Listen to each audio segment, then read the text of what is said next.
Well, we're living in a culture that celebrates instant pleasure, but it calls instant pleasure love. We're living in a culture where dating apps promise connection, but they actually deliver emptiness, where commitment is mocked and casual sex is normalized. So what we end up doing is we swipe and we scroll and slide into shallow relationships, longing for something real, but settling for something empty. A recent survey says that over 50% of young adults say that casual sex or casual intimacy is no big deal. Apps like Tinder have normalized disposable relationships. Emotional detachment now is considered a virtue in dating. But here's the truth. All of that is false intimacy. And God did not design you for false intimacy. He designed you for something much greater, and that's something called covenant and covenant relationship. He designed you for trust and for love that lasts. Some would say, Pace, marriage is a bit outdated, to which I would say, marriage isn't outdated, but it is under attack. God's design of marriage is under attack in America. We are in a culture war in regards to God's way and the world's way of intimacy. And today, we're gonna step into the ring and we're gonna fight for what actually God calls holy. So whether you're single, you're married, you're divorced, or dating, listen, what we're gonna talk about is not just romance, we're actually gonna talk about a sacred romance. Let's talk about marriage versus hookup culture. Because when I refer to hookup culture, I'm talking about how the world will offer easy access to intimacy with no strings attached. But it's false intimacy. While God's design for intimacy and marriage offers true intimacy, but it actually requires great commitment and great work. So this is where the tension comes in. If I can get intimacy but not have to do the work, why all the work? And this is what the enemy has done. You see, what we need to know about what we're fighting against is we're fighting against the enemy that hasn't created something new. The enemy can't create, he counterfeits. And so what he's done is he's come and he's trying to sell us a counterfeit form of intimacy. It's false intimacy. He counterfeits what God creates. And of course, as human beings, we all are a little bit conflict avoidant, and we like to be comfortable. In fact, most of us live our lives fighting for comfort. There's actually a comfort crisis in America today, and it's followed into our relationships. And now we think, well, if the relationship's hard, then it must not be of God. I mean, shouldn't I be happy? I'm just not happy anymore. I used to be so happy, but now I'm not happy. What if a part of marriage is not so much about our happiness, but it's about our holiness? We just have this idea like, well, marriage is hard, relationships are hard is bad, so I'm backing out. Or I will stay in the marriage and I will seek intimacy that's easier outside of the marriage, online, through anything that provides a closeness that my spouse is meant to provide, anything outside of marriage. So why the fight? Real quickly, I want to submit two reasons. The first reason is one that I think we need to first just learn to stand on, and this is one that comes against your will over God's will if your will's opposite of God's will, and that is this. False intimacy is simply not God's design. It's not God's plan. It's outside his will for our lives. And as we discussed last week, God is the one who designed marriage and family. Therefore, he's the one who gets to define it. So why fight for God's design? Well, because he's the creator of it. And there's a trust there. It's like, okay, God, you've defined it, you've designed it, and I'm gonna trust you. And the second reason is this. When we actually settle for the false intimacy the enemy feeds us, the false intimacy of hookup culture, what feels easy now actually makes real connection harder later. And I know that's true of my past relationships outside of before I was a believer. As I kind of chased after false intimacy, not God's design just for what was easy and what felt right. You see, hookup culture promises intimacy without vulnerability. And so emotional detachment is celebrated. It's just, hey, you do you, and I'm gonna do me, and I'm gonna get my needs met, and I'm not really a bit worried about you. So it's like no strings. But casual intimacy, listen, it does create soul ties.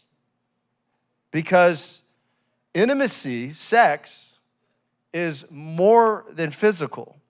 It's spiritual. So the body is more than biology. The Bible actually says your body's a temple.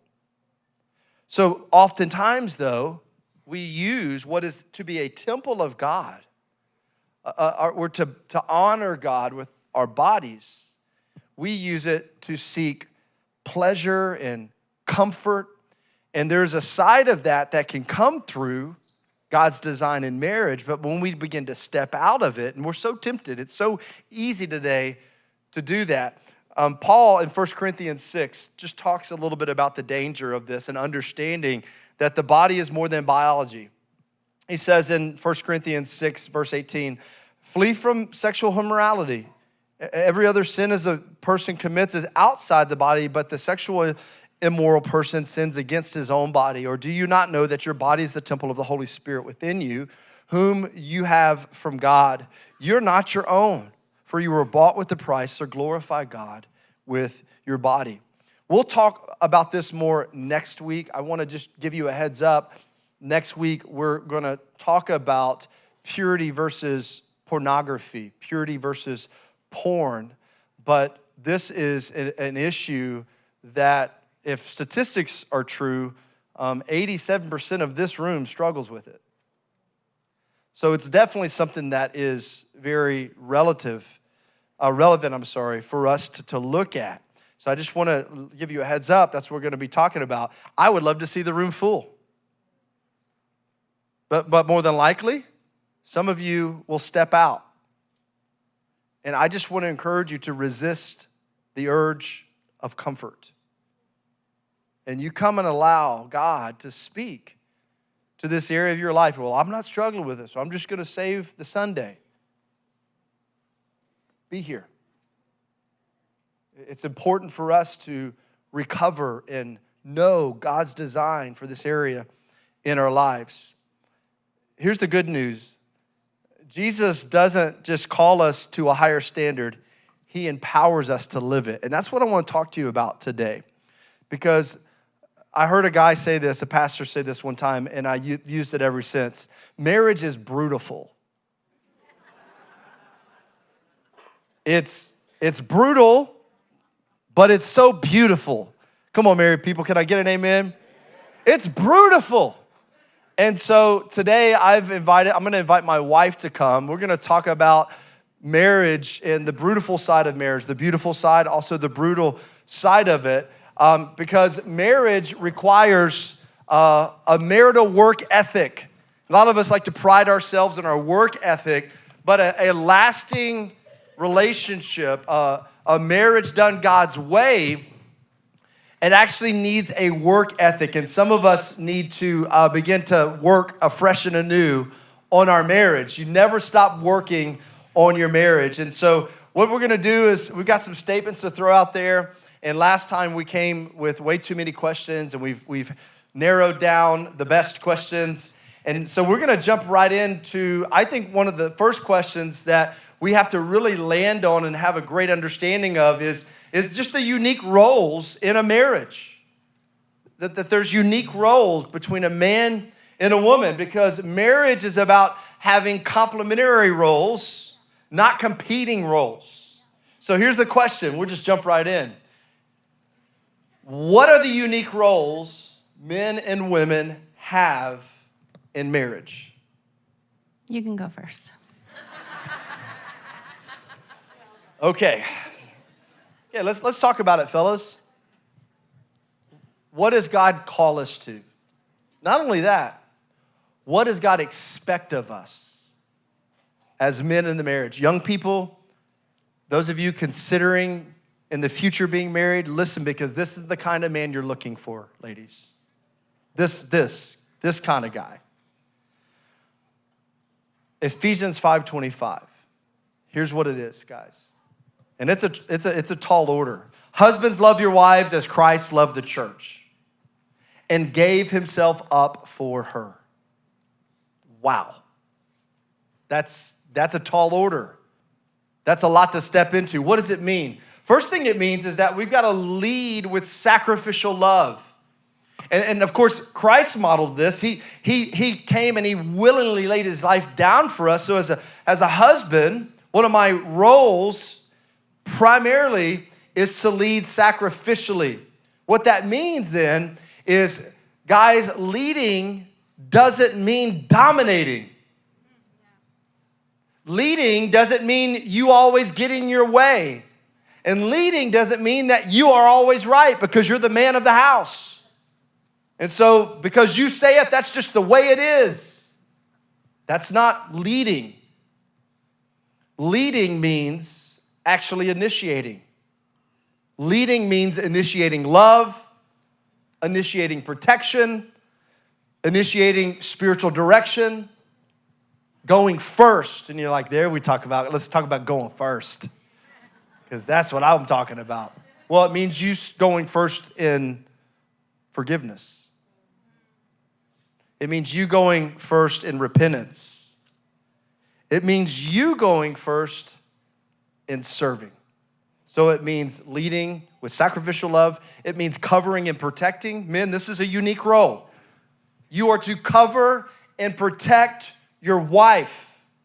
You're to cover and protect your household, your children. It is a unique role, it is an expectation that God has for you. So a husband protects his wife, not just physically. All of us are like, yeah, I'll whoop some dude. He comes stepping into my way. Like, yes, great. Protect her physically, but we're also called to protect and cover our wives and our children emotionally. And to protect and cover our wives and our children spiritually.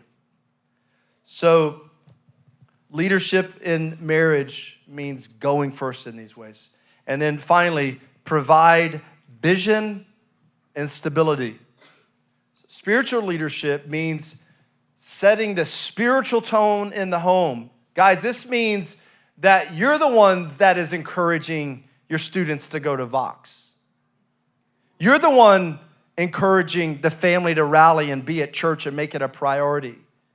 It's not that the mom can't do that and shouldn't do that. She should, but you should lead out in that.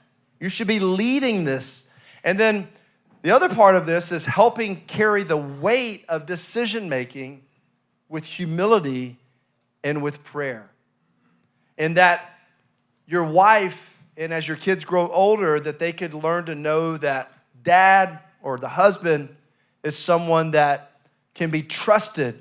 And sure, you're gonna make mistakes, but when they see you walk in humility, they see you serving in this way and loving, your wife, or she feels you and sees you loving her the way Christ loves the church sacrificially, man, the mulligans are given to you left and right.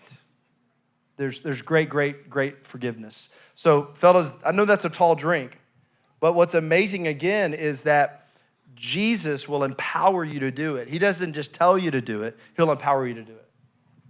All right, ladies, here's our verse This is from Ephesians also. It's just a few verses before the verse Pace read in Ephesians 5:22 through 24. Wives, submit to your own husbands as to the Lord. For the husband is the head of the wife, even as Christ is the head of the church, his body, and is himself its Savior. Now, as the church submits to Christ, so also wives should submit in everything to their husbands. This is not really any woman's favorite verse. Just being honest. I mean, I've never met anybody who's like, what's your favorite verse? Oh, I love wives submit to your husbands. And I really don't think it's just a woman thing. I think it's a people thing. We don't love authority. We don't love somebody being over us. But this is also God's order. I mean, it's the organizational chart of the family. It's God, and then it's the husband, and then it's the wife. And maybe this is easy for you. If your husband, if he's living out Ephesians 5:25, that's going to be a lot easier, right? If our husbands are just leading with humility and patience and all those things. Where it gets hard is when our husbands are not doing that. Maybe they're not believers at all. Maybe they're very difficult people, or maybe they're just not great at this. That's when it becomes really hard to submit. But here are a few things about submission that you just need to know. Submission is not silence. It doesn't mean you don't have an opinion, and it doesn't mean you don't get to say it. It's not weakness. It's not being a doormat. It's not just saying whatever you want, blank card, what I want doesn't matter. That's not what it's saying. It is strength under a covering. And in a marriage done well, what this looks like is if we're making a big decision, Pace cares a whole lot about how I feel about it. And how I feel about it really carries a lot of weight, and we make that decision together. But if we can't come to an agreement, I'm going to submit to his leadership. That's what it looks like. It's also not about being inferior. This is not about like men are better than women or have more rights than women. That's not what it is. It's literally just divine order. And even in the Bible, when you look at what Jesus talked about, when he would say, I obey my Father when he was on earth, it was not because Jesus was inferior to God. It's because that is how it is. There's a divine order. So when we submit, we're living under God's order, which is going to bring blessing at some point. When you obey God, there is blessing attached to that. When you fight against it, when you fight against authority in any realm, whether it's in your home or at your work or wherever, that doesn't bring peace and it doesn't bring blessing. And so when you can do that, when you can live in submission, it brings order and peace and blessing to your home. The second rule for women is to support and encourage. This is from Proverbs 31. An excellent wife who can find, she is far more precious than jewels. This is the part I love. The heart of her husband trusts in her, and he will have no lack of gain. She does him good and not harm all the days of her life. Ladies, how you talk to your husbands and how you talk about your husbands carries an enormous amount of weight, because you're either building him up or you're tearing him down. And you don't want a marriage where your words are tearing your husband down, because that's going to come back to bite you. You want to be a person who is encouraging and who can support no matter what your spouse looks like. I mean, these verses were written in the Bible with God knowing that none of us is perfect, and we're not going to have perfect marriages or perfect spouses or perfect compatibility in all ways. But God still wrote it, and I think, a lot of times we don't even realize we're doing it because it's so much the culture now. It did not used to be this way so much in TV when I was little. But it's like now when you watch TV shows, they always show the woman as like she's got it together. And then they show the husband like he's an idiot, right? I mean, that is what TV shows do now. And I think we can kind of fall into that. And it's easy for us, and we're talking with our friends or whatever, to belittle our husbands, to roll our eyes about our husbands. That is not supporting and encouraging. And it's also not going to build the kind of marriage that you want.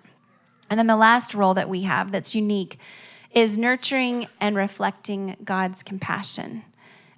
Women often can carry a unique capacity for nurturing, for empathy, for insight. And not always, not every woman is going to be, the most compassionate person, but that is God's model for us. And as the wife, and especially if you have kids, that's kind of the unique thing that we can bring to a marriage, is that tenderness and that kind of heart of grace.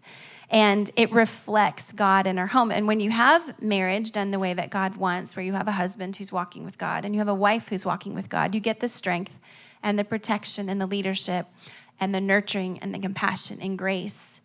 And that can build a really beautiful home. Yeah, so often, because men and women are so different, they're opposites, and man, opposites attract, but also opposites make for good fights, right? Here's the question that I think it's great for us to push into is, what does it actually look like to fight right in marriage? If you were married today and you've ever had a fight with your spouse, can you raise your hand? Just come on, let's go. There's freedom in the house of God today. I see that hand, good sir. I feel like not enough hands are being raised. Yeah, we all fight. But what does it look like to fight right? Because there is a right way to fight. And fighting right can actually lead to greater closeness and greater intimacy and a better understanding and discovery about each other. So fighting right means being committed to resolution, not just victory. Because man, I tell you what, I love winning. And a lot of times you go into a fight and you're like, I'm right, come hell or high water. And I'm not losing ground. And guys, I don't know about you, but sometimes, on the way home, you're like, you're psyching yourself up. And now, starting at guard, I'm coming in ready to fight. Let's go. And because I want to win. But fighting means being committed to resolution, because you're not fighting for control. You're actually fighting for connection. We got to remember that. We're not fighting to be right. We're fighting for resolution. When I was a kid, my mom made us play the stupidest game. It was called the Ungame. Has anybody heard of the Ungame? I see like 2 hands. It's a terrible game. But if your kids can't get along, this is a great game, which is why we had to play it, because my brother and sister and I you just fought all the time. And so the reason that the game is awful is because it is not a competitive game. Like, nobody wins. There's no winner, there's no loser. So my brother and I, who are competitive, were both like, this is lame. But the reason she made us play it is because we were terrible at our sibling relationships. And that's what the Ungame is. It's like a game about connecting and learning how to, talk civilly and all those things. So not exactly a fun game, but really important in life, because marriage is the Ungame. And if you go into it thinking, especially if you're having a difference of opinion, I'm going to win, you're going to lose. Because that's not how a relationship works. A relationship is not winning and losing. You win together or you lose together. And so you have to change your perspective of, I'm not going in this to fight for my, this is not a hill I'm going to die on mentality. That does not work. You have to go in saying, okay, we have really different perspectives on this issue. How are we going to reconcile? Yeah, so starting, we got to have the right goal, which is reconciliation, not winning. The right goal. Romans 12:18. If possible, so far as it depends on you, live peaceably with all. That's including your spouse, okay? So fighting right, some people I've sat down and had conversations with couples, and sometimes you'll hear someone say, I'm just tired of fighting. Just tired of fighting. I want to say it's worth the fight. It's worth the fight. And it's worth the fight as you fight right. And if you'll change your perspective, instead of seeing yourself face to face against your spouse, you should see each other back to back. Because you're not fighting each other, you're fighting for your marriage. So you got each other's back. So the next time you feel at odds, or the next time you find yourself in a heated disagreement, be sure you're back to back mentally. Be sure that you're like, you know what, this fight matters and we're gonna get to the bottom of it. Now, sometimes fights are super petty and we just had a bad day, and we just need to say, yeah, I'm sorry, I was grumpy, I had a bad day, and just move on. But but more times than not, there's, at least what I found in our conflicts, our fights, is something will set the fight off, but it's usually something deeper. Something will set me off, or something will set her off. And what we give each other in that moment is our anger, instead of dealing with what the real issue is. You've heard it said, anger is a secondary emotion. And so what we do is, if I'm feeling insecure, or I'm feeling threatened, or I'm feeling disrespected, come on, don't disrespect me, then I jump over what I'm really feeling, and then all I give her is anger. But the greater thing is to talk about what is really the issue. Why am I feeling disrespected? Can we have a conversation about that? Why am I feeling insecure? Can we have a conversation about that? So fighting right requires self-control, not just self-expression. Hello. James 1:19, let every person, come on guys, be quick to hear, slow to speak, and slow to what? Slow to anger. For the anger of man does not produce the righteousness of God. And fellas, let's just be honest. Some of us, and maybe it's the other way around, maybe some of the ladies feel this way as well, but some of us who have anger issues have just sort of settled to go, well, this is just who I am, so you get to deal with it. You just get to deal with my anger. And what that does is that creates a climate in your family, whether it's with your kids or with your spouse. What it does is that it's like walk on shells. Don't do anything that's going to set him off, set her off. And it's a way of manipulating and trying to get your way. And essentially what we're saying is like, you don't really matter. My way matters. Your feelings don't matter. And if you cross me, if you try to control me, then you're going to get my anger. You can be honest in an argument without being harsh. And you also don't have to say everything you're thinking. Like sometimes we'll go into an argument. Sometimes that might save a lot. Right, yeah. Sometimes we'll kind of go into an argument and you're like, okay, we're about to tangle and I'm just going to lay it all out. Don't do that. That is a bad idea. That is not a good moment to just lay out every grief, because when emotions run high, we say things that we cannot take back, right? And even if we say, I didn't mean that, well, you still said it. It's really hard to unhear something. Something Pace and I have done lately the last couple years, and I'm not saying this would work for everyone, but if you tend to have passionate personalities like we do, our arguments could turn very passionate. He would get mad and I would cry, and then I'd get mad and usually slam a door, or like it just wasn't working for us. So we switched to text fighting, which has been great. I'm dead serious. And here's how this works for us. The reason this works for us is we just fight through text because it allows us to pause before we say the thing. Like I'll type it all out and I'll really, and then I'll sit there for a few minutes and look at it. So this is not what you do. You don't say it and then just send. You need the pause. But the reason that works is because it gives a few minutes for you to go, you see it and go, am I really going to say that? Should I really say that? No, I probably need to switch it. And, it has given us enough space in the conversation that we don't say things that we should not say. And something for me, just being able to read his words, I'm able to see his perspective better. And it really has. It's been like a game changer for us. And then what happens at the end, usually, because then we're both like rational human beings again who can see each other's perspective, then we have a conversation and reconcile. Yeah, one of the things I just would caution in this type of conversation via text is, a lot of times when you text somebody, you can't read the emotion because there's no emotion in text unless you're emojiing and, putting exclamation points or whatever. And so what I say to any of you that are my friends, always see me smiling when I text you. I think sometimes we just can read something and, assume the worst about the person. And so I know that if she's going to take the time to text me, I think in the groundwork for my own mind, it's like, okay, she's wanting to say something to me.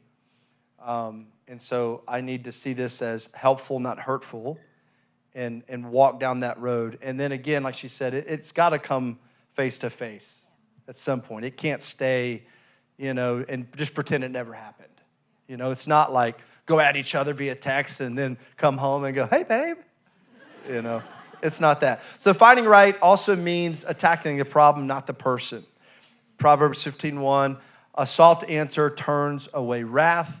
And then let me throw out another one. Avoid name calling, avoid sarcasm, generalizations. Eye rolling. You always. You never.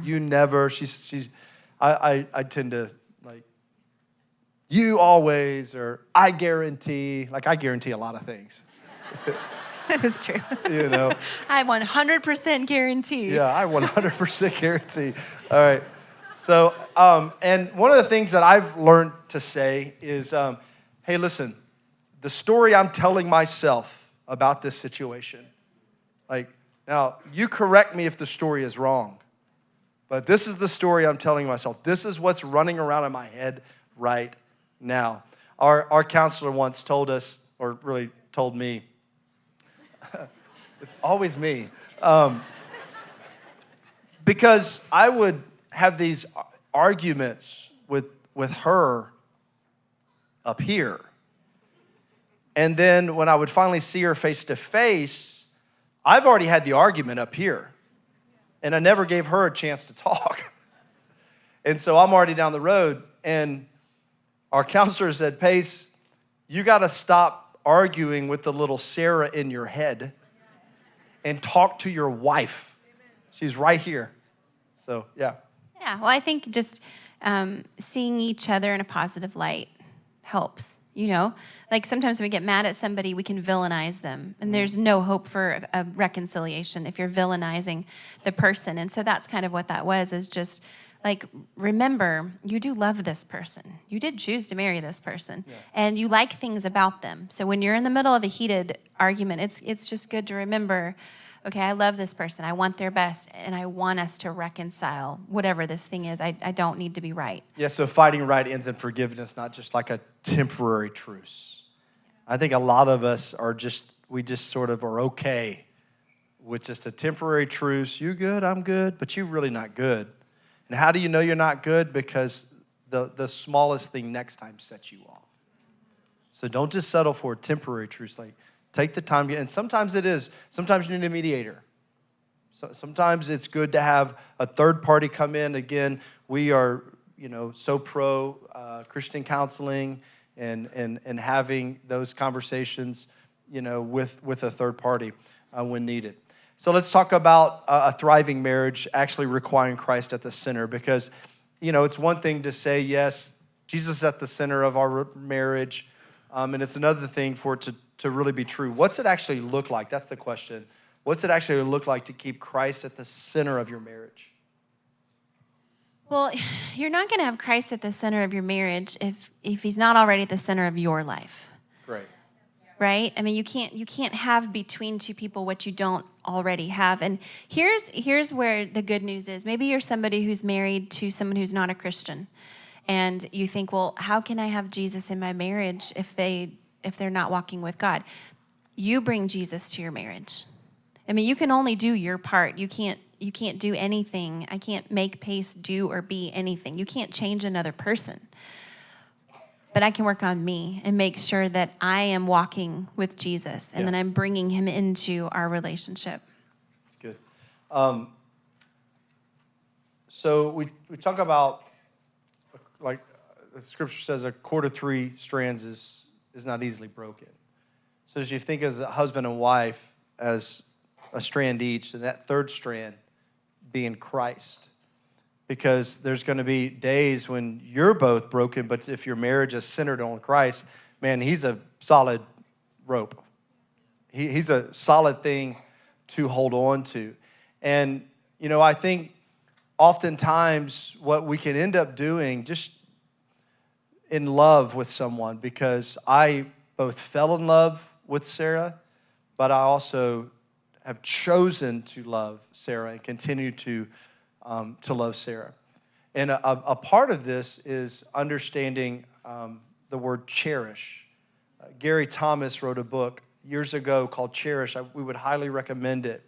And so I don't think I really understood love in this way until I met her, because I saw in my mom and dad maybe sometimes some cherishing, but really more it was a dutiful love. I saw the arguments and, the good and the bad and the ugly of their marriage. It was out in front. We had conflict was just a part of our household. We weren't afraid of it. We didn't sweep it under the rug, but also sometimes dysfunctionally. So I saw a dutiful love. What I didn't see is a delightful love. Cherishing is delight. And I started thinking about this word, and I started thinking about her, and like I'm crazy about her. And I love so much about her. We've been married for 27 years. And I'm still like, I still can't believe she said yes to me. But what cherishing does is you find delight in the person. And you find delight in the relationship. So I think when you first start dating, you know exactly what delight is. You're delighted to see him. You're asking them questions. You're trying to discover more about them and what they're into. Part of that's because you're wanting to win them. But what you did to win them, you got to do to keep them. And so this is delight. And so I'm not just going to say your eyes are, or think your eyes are gorgeous. I'm going to say your eyes are like stunning, incredible, make me melt, Or, hey, listen, I saw you across the room today. And I was like, yeah. Or, one of the ways that I've chosen to cherish her is because it's a choice. It's not just, sometimes I do. I feel all the feels. But when I'm at my busiest time of the day is when I choose to cherish her. Because she knows the busiest time of my day. She knows the most stressful moment of my day. And when I say in the middle of that stress, in the middle of that chaos, hey, thinking about you tonight, we should go for a walk when I get home. Whatever. She loves going for walks. We have a joke, but. That is not usually what you text me. Oh,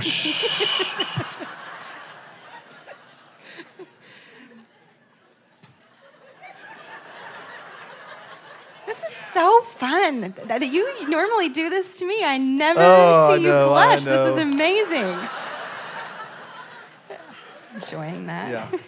False humility. Oh my gosh.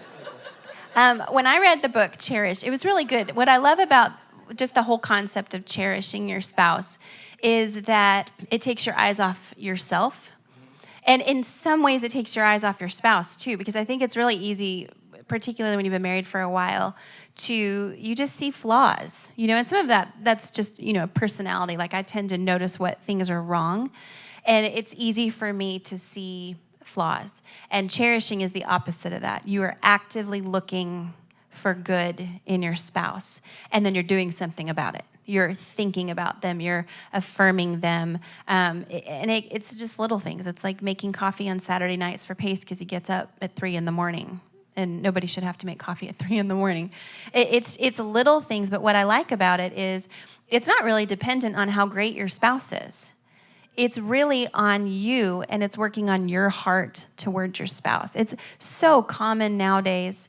I think women do this more than men, just to criticize our spouses. When women get together, it's so easy for them to talk about their husbands and to not brag about their husbands, but to be like, oh yeah, he did this again, or, eye rolling and sarcasm and all that. It just has become our culture, and cherish is the opposite of that. It's saying, I'm going to notice what's good in you. And maybe, ladies, sometimes you may have to really look. I'm just saying, I don't. But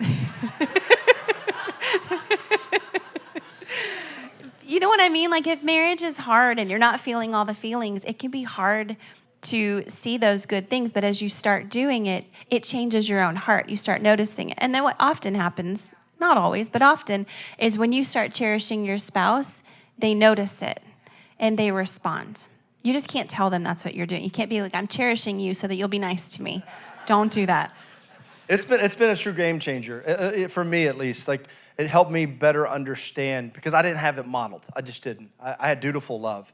But to see and to think, and so I would encourage you to put that back in the mix of your marriage.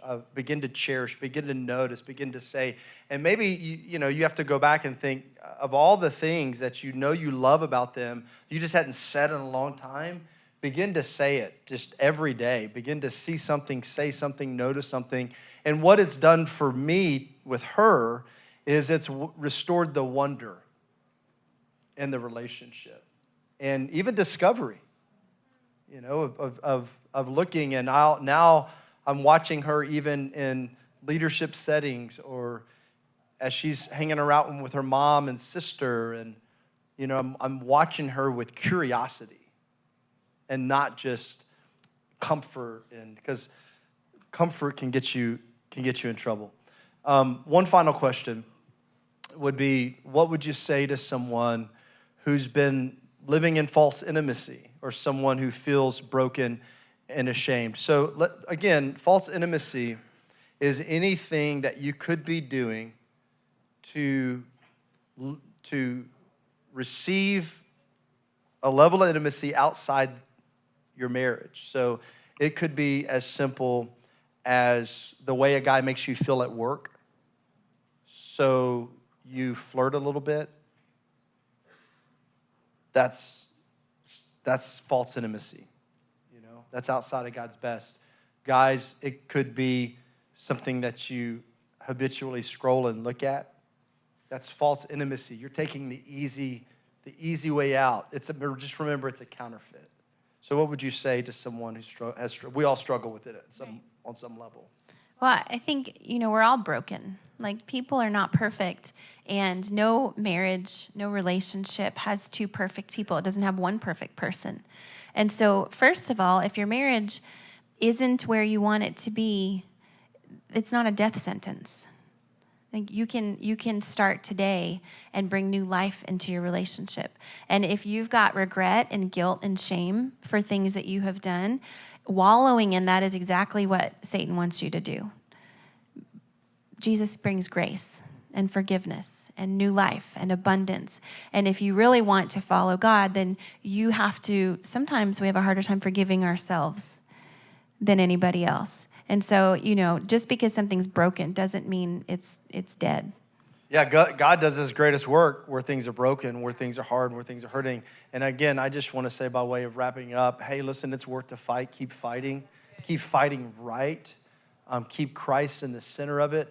And whether you're single, married, divorced, here's what we all need to do. Personally pursue Jesus. Like daily.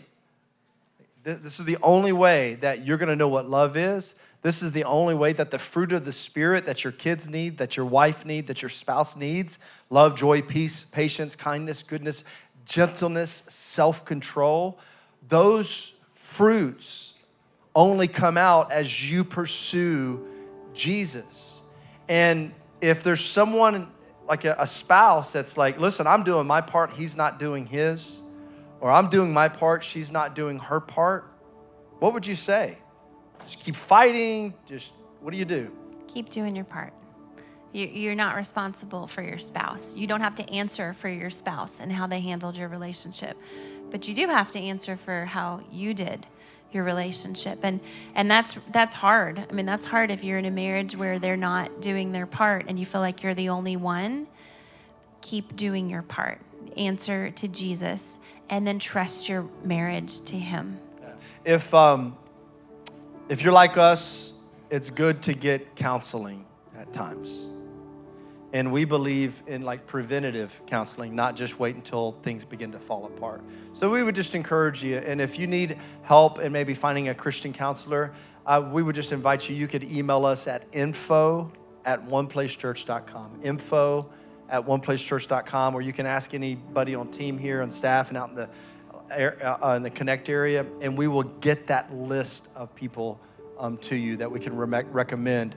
And so, hey, moms, we want to honor you. We want to just lift you high today and thank you for doing this. I promise the rest of the day is going to be relaxing, okay? Yeah. And so thank you guys for being here.